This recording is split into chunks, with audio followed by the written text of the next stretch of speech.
chrétiens de Rome qui parle du mystère du salut et qui montre comment Dieu a réuni Israël et les nations dans un même acte de salut. La liturgie de la parole ces jours-ci nous fait lire le livre des martyrs d'Israël, qui nous montre le rapport tendu entre Israël et les nations païennes. Un rapport ponctué par des périodes de persécution, dont celle dont il est question dans la lecture que nous avons entendue aujourd'hui, tout comme hier et les autres jours, les martyrs d'Israël, sous la persécution du roi Antiochus Épiphane. Je retiens deux choses de ce que nous venons d'entendre. La première, et qui traverse tout le livre des martyrs d'Israël, c'est cette question: qui craindre? Qui craindre? On doit avoir peur de qui? Du roi Antiochus ou de Dieu? Pour les martyrs dont il est question aujourd'hui, tout comme hier, la réponse est bien claire: il faut avoir peur de Dieu, qui est le seul maître de la vie. Et c'est ce qu'exprime de si belle manière cette mère qui encourage son fils sur le chemin du martyre en lui disant: ce n'est même pas moi qui t'ai conçu, c'est Dieu qui t'a tissé dans mon sein.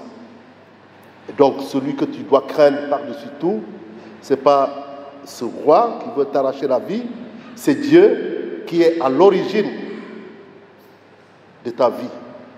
Donc moi qui suis ta mère, je ne suis même pas à l'origine de ta vie, encore moins ce roi qui veut t'arracher la vie. Celui qu'il faut craindre, c'est Dieu. La deuxième chose que je retiens, c'est le rôle joué par les aînés dans cette histoire. Hier, nous avons lu le passage d'Éléazar qui, face à ce choix radical de qui craindre, du haut de son âge, dit de façon très claire que c'est plutôt Dieu qu'il faut craindre. Et il dit en substance, au moment où ses amis essaient de l'aider à faire du cinéma pour faire semblant de manger, il dit: à mon âge, je ne vais pas jouer à cette comédie.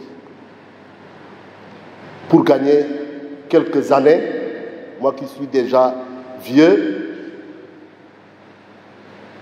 je ne vais pas jouer à cette comédie pour ne pas donner l'impression aux jeunes que moi, Éléazar, à mon âge, j'ai piétiné la loi. Et ce que nous avons écouté aujourd'hui fait suite à ce que nous avons écouté hier. Ces jeunes gens, suivant l'exemple d'Éléazar, l'aîné, et encouragés par leur mère aînée, vont vers la mort, encouragés pour suivre la loi, mais pour se souvenir que celui qui est à l'origine de la vie, c'est Dieu. Il y a un dicton Diola qui dit: il n'est pas bon qu'un aîné manque dans une famille. Il n'est pas bon qu'un aîné manque dans une famille, puisque l'aîné est là, fort de son expérience, pas nécessairement de ses connaissances, mais de son expérience, de sa longue vie, qui lui a permis de voir plus que ce que le jeune, quelle que soit son intelligence, quel que soit son niveau, connaît ou peut connaître. En ce début d'année pastorale, en écoutant cette parole, nous devons redonner à nos aînés toute leur place dans nos familles, dans nos communautés, nos CEB, dans nos paroisses, dans notre Église. Et que ces aînés, que les aînés soient à l'image de cet aîné-là, Éléazar.